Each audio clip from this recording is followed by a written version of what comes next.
Last one here, but it's a big one. Biden's disgraced himself in the past few days alone, forget weeks. His performance in Europe was ridiculous. The number of times he got things so dangerously wrong, they got walked back and then he pretended that they didn't.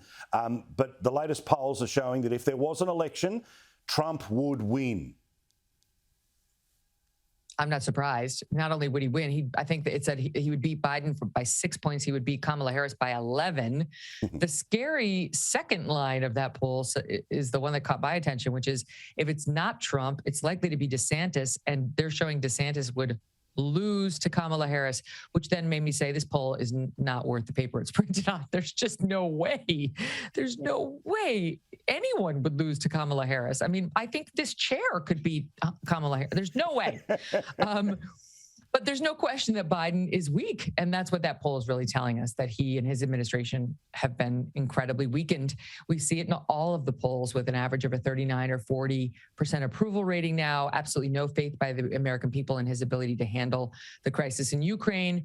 The inflation numbers are an absolute disaster and something that will cause him to lose the House and possibly the Senate as well.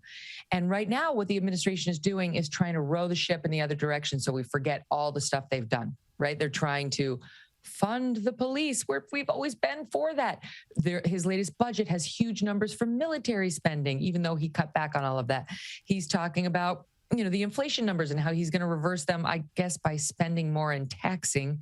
That's what he says is going to get us out of this jam. But in any event, he's blaming all of that on President Putin and his war in Ukraine. And no one's believing any of this. But to me, it's interesting because it shows they're getting it. They're realizing their policies are costing them with the American people and will cost them at the ballot box. But it's too late. It's just too late. They're not going to forget that by November. And unless when these Republicans take control in the House and possibly Senate chamber, they completely screw it up, and never underestimate their ability to do exactly that. I think they're looking very good for 2024.